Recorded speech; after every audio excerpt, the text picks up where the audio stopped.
Hey everybody, it's Safi and Marco Dish Out on Movies, the only movie review show on YouTube that talks about movies in terms of food. And it's just Marco here today. Well, Marco and him, Bernie. And yeah, let's dig in. I don't know if you guys figured this out, but it is just Marco here once again. And I am going to start putting video intros and outros over every video because I don't know, I don't the thing about showing my face on camera is that sometimes I do get kind of like anxiety when I'm talking for a long period of time on certain days. And so I feel like if I put myself on camera, I don't know, it's a harder thing to do than to just talk, over a microphone. And so, anyways, I am here today to tell you guys where Fantastic Four the first steps, or the Fantastic Four first steps, whatever the fuck, where that ranks with my top 10 MCU movies, because you guys already know, based on my review, that the movie ranks in my top 10 MCU movies of all time. MCU movies are tricky because, I'll be honest, out of all of them, the only one, let's see, the only one that I really go back and rewatch is Civil War. I don't really rewatch any of the other MCU movies at all because there's just so much other stuff to watch, and, it just... But the thing about MCU movies, and I think this is going to get some people upset, is that I feel like they're really hard to rank because any given day of the week you could be more in the mood for one of them versus the other. Like today, I think if I had to watch an MCU movie, which I don't want to because I'm really tired of talking about these superhero movies, but if I had to, I would probably watch the Avengers, the first Avengers movie. But let's say tomorrow I might be more in the mood to watch Captain America, the first Avenger. It's kind of like with comic books, where, you could be in the mood to read, one comic book one day versus one on another day. It's not really like an easy thing like, oh, well, these movies definitely are better than these. And, because there are a lot of bad ones. And it's unfortunate because, a lot of the bad ones are the ones that people think are really good. And, they're not going to be on this list. So anyway, my number 10 is Ant-Man. And I know you're thinking, wow, really? Yes. The thing about Ant-Man is that I think, I really love solo superhero movies. I've been kind of missing them. I've been kind of missing solo superhero movies where it's just the one hero saving the day versus the villain, versus all of these team-up movies. It's always got to be about a team.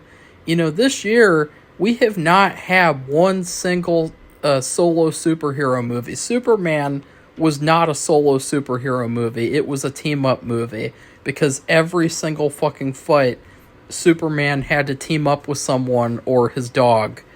So he never really, solo fought anyone except for... No one. No one in that movie. No one. But Ant-Man, that's a solo movie. And I think it's a pretty good movie. I think it's a decent movie. I love Lewis. I think he's hilarious. I love Michael Douglas in the movie. I think Michael Douglas is awesome in the MCU in this one movie. And he sucks in all of his other appearances, unfortunately. I gotta say, too, Michael Douglas retired this year. They really wasted Michael Douglas, and then what's the other woman? The Michelle Pfeiffer. Yeah, Michelle Pfeiffer. I forgot her name for a second, but they really have wasted those two actors. I feel like them being the OG Ant-Man and Wasp, or Ant-Man and the Wasp, I feel like they should have utilized them a lot better. And then same with the Wasp. Isn't it going to be kind of awkward in Avengers Doomsday where Ant-Man's all by himself and we never see his wife? or his girlfriend, whatever she is, Evangeline Lilly, like, because she retired too. But this movie, I think, I like the villain too. I think the villain's a fun villain. He's kind of cartoony. And I liked how they just had a little tiny scene with another superhero, which was the Falcon, who has become Captain Falcon now.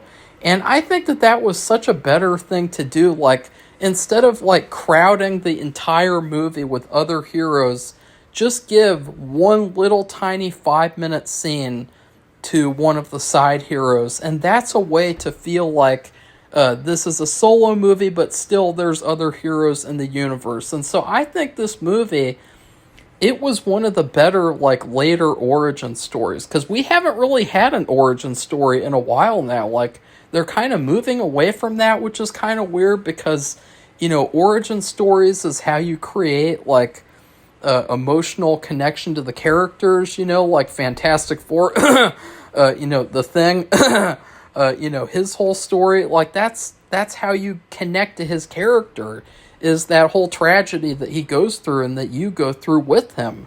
So number 9 is Avengers Age of Ultron, and this is a big shocker because I re-ranked all the MCU movies recently, and I was really shocked by the results because this movie, it is an overly crowded movie.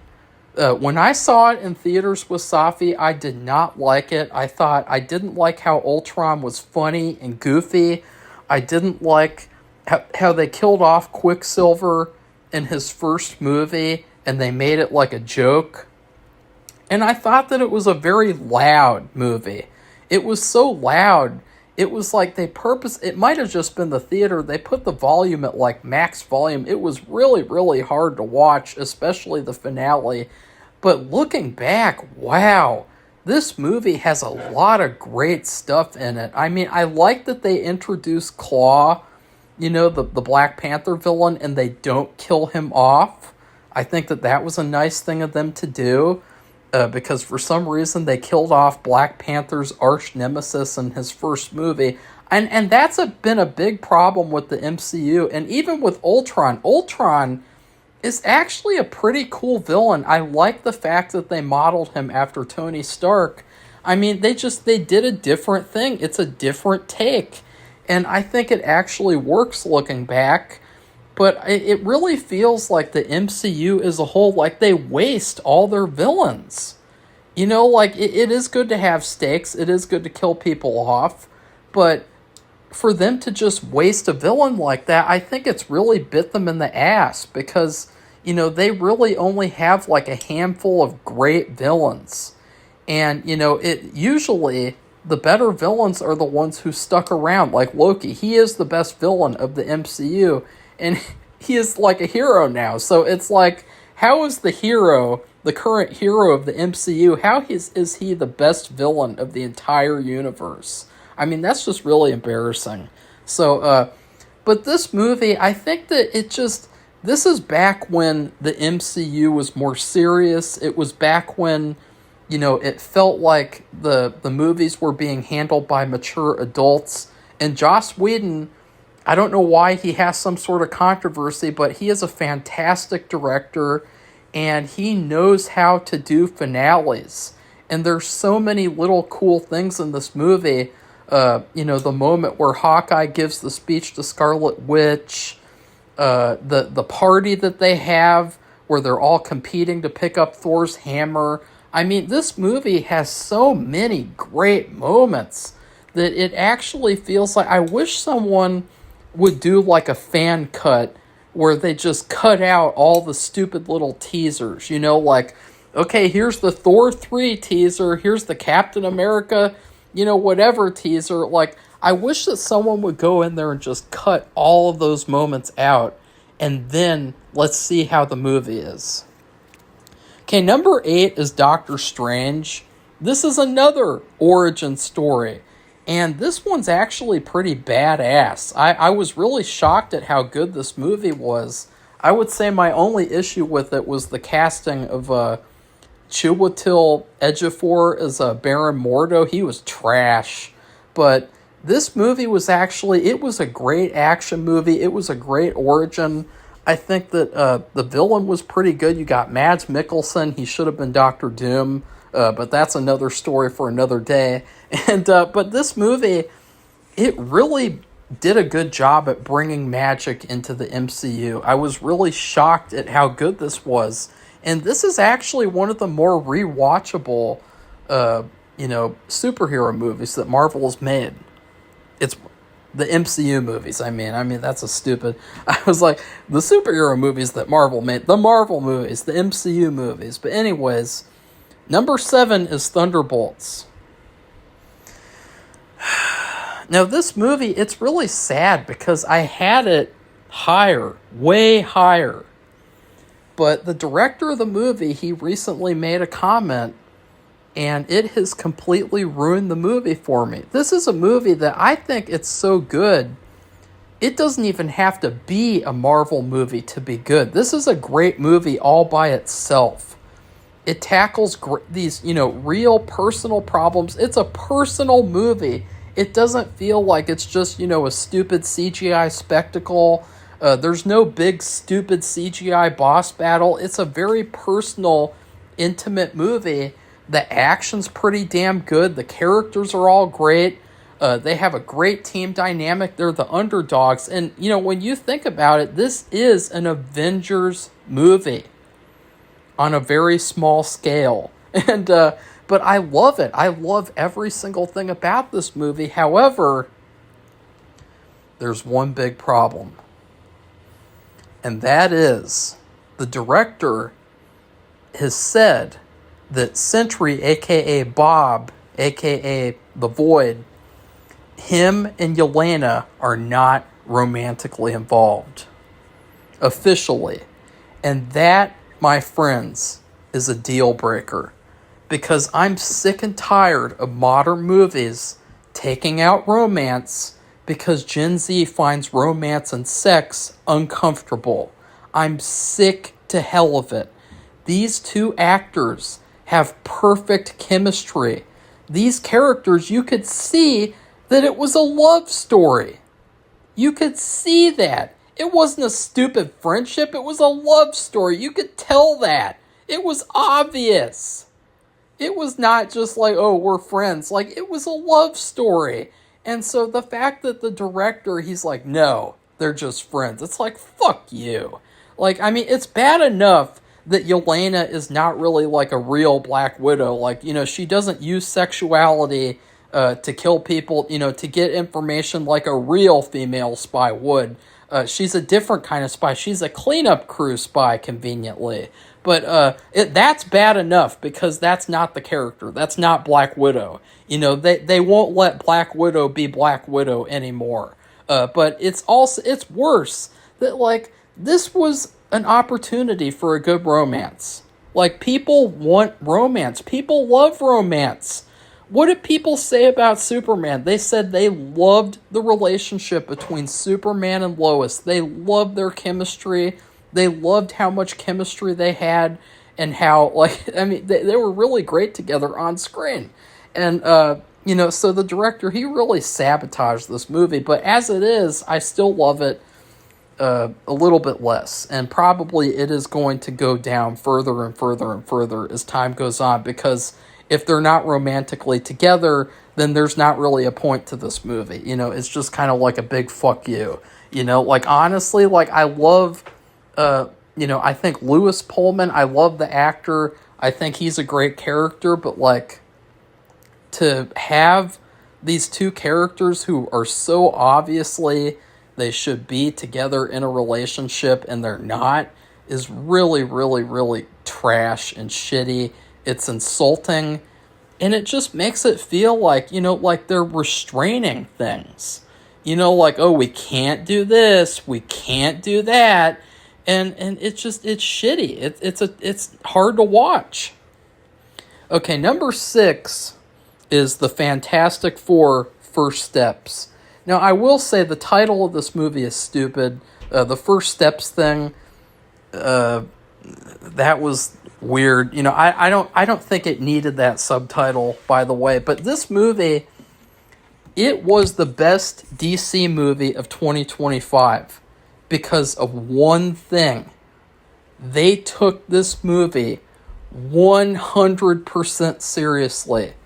There are hardly any jokes in this entire movie. The trailers, they did a huge disservice advertising this movie because they made it look like there'd just be jokes and family dinners every 5 minutes. That's hardly in the movie. There's hardly any jokes. There's like 20 jokes in the whole movie, and they all feel earned. They all feel good. And this movie, I think it had great action, but there needed to be more. And that was my big flaw with this movie, was that I loved it, but I wanted more. They cut out too much footage from the movie because of, Gen Z can't handle like 2 hours or more for some reason. I don't know why they're catering to these fucking idiots who can't watch a 2.5 hour movie. Because, I don't know, they can't handle it. You watch 2 hour and 30-minute movie anyway, because you gotta watch 30 minutes of commercials and 30 minutes of post-credit shit. So it's already 2.5 hours. What are we doing here? Make it 2.5 hours. No one cares. That's what it needed to be. But the thing is that I love the villains. I think the best part of this movie is surprisingly the Silver Surfer, Shalabal. She is fantastic. She is the best part. She's an amazing villain. She has a great character, great story. And then Sue Storm, she is phenomenal. Because she's not a really insufferable, dislikable girl boss. She's a really, really likable character because the whole story is all about how she's a new mom and she wants to protect her son. And it's so good and so positive to see that on screen. And it just makes it feel yes, that is a character that I want to root for. And I love Johnny too. I thought that he was great, surprisingly, even though I don't like the actor. He had a great side story with another character, and but he's not as good as Chris Evans. Okay, because they kind of softened him up. He's kind of a soy boy a little bit, but he's really cool actually. He's also kind of smart. He's as smart as Reed Richards. And then Reed Richards, Pedro Pascal is actually a really good Reed Richards because he's a goofy, nerdy scientist.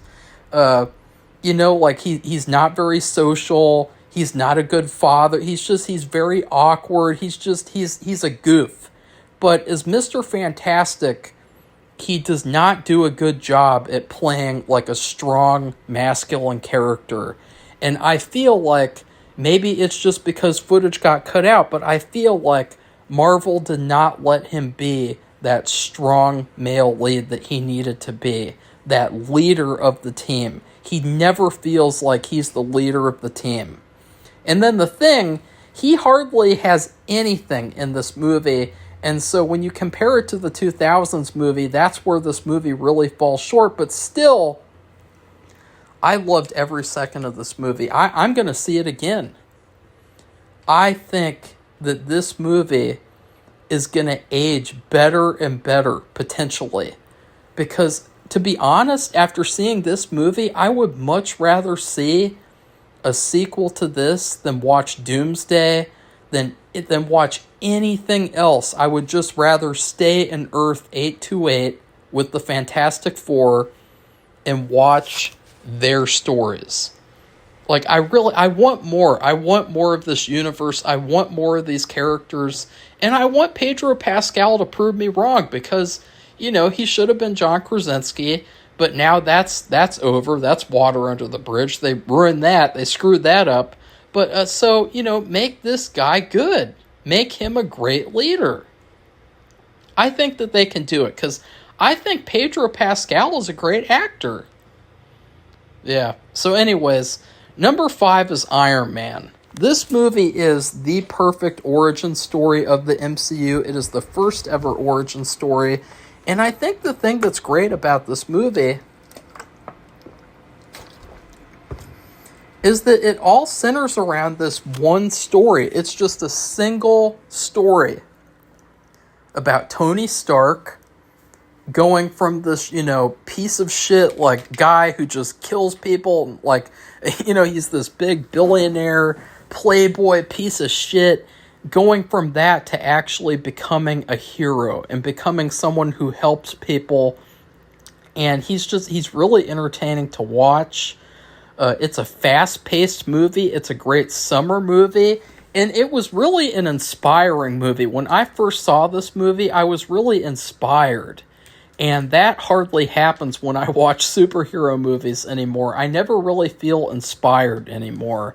I just kind of feel like, oh, okay, where are they going to go next? What stupid villain are they going to fight next? Like, there's not really much, inspiration there. It's just kind of like, okay, whatever. Number 4, and the one thing I'll say about Iron Man is that it's a little short. I think that the final boss scene, it's kind of rushed, and I wish it was a little bit longer, but, they had what they had, and they made the movie that they could, and they did a damn good job, obviously, because this movie kicked off the Marvel Universe. Number 4 is the Avengers. Again, Joss Whedon knows how to make good finales. This movie is iconic. It has aged better and better and better. You have Loki. He's the best villain of the MCU. The action in this movie is fantastic. The character dynamics are fantastic. Seeing the Avengers fight each other the first time that they meet is fantastic. Everything about this movie I love. This movie, it went from being like a solid like 7.5 out of 10 when I first saw it. Now I would say it is a 10 out of 10. The only part I don't like is that there's this one kind of side plot where they have to repair the shield aircraft, and that part's kind of boring. That part's kind of like, they could have cut that out. Like that was kind of like, that was not worth it. But yeah, overall, this movie feels like the true comic books. It feels like these are the characters. They did a lot of things in this movie they wouldn't do today in Marvel, and I think that's why this movie was good as well and better than other movies that they've made since.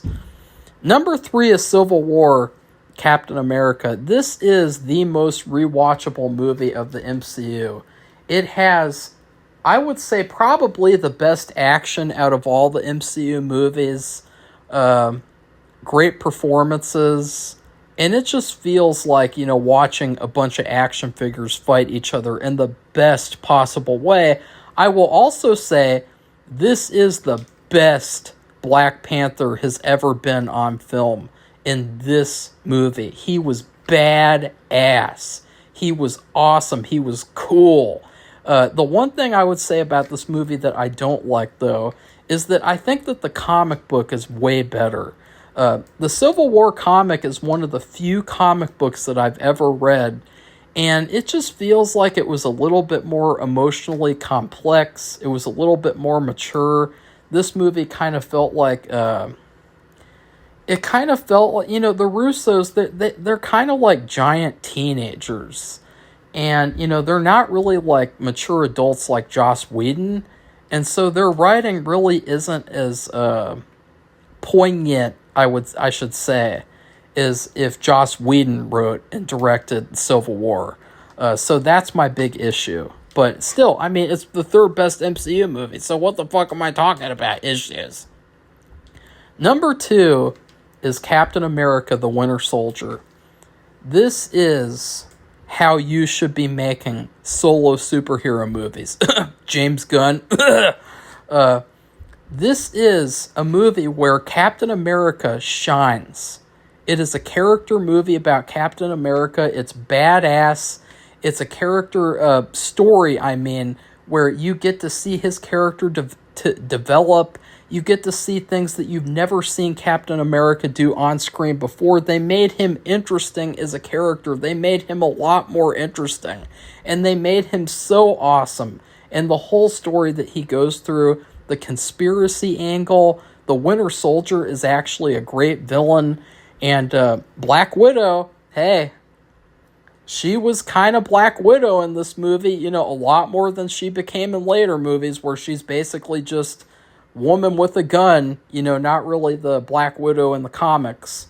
So, you know, this movie, it is phenomenal. It's very simple, but very epic at the same time, which I think is very impressive. You know, like the fact that this is a solo movie, but it feels like it has the scale of an Avengers movie is just really, really impressive.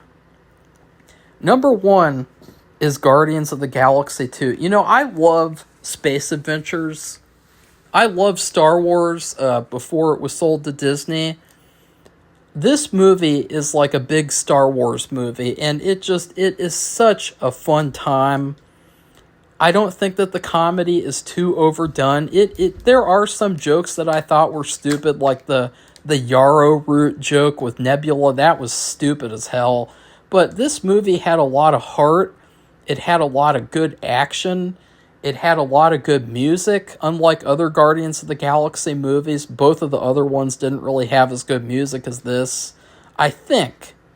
I mean, all the music is kind of bad because it's James Gunn music. But, like, this movie, it really took me back with the whole emotions near the end with Yondu and everything. And I think that it was really, really good looking back. Like, this is such a great summer movie. It's such a great, like, blockbuster, fun, big team-up adventure.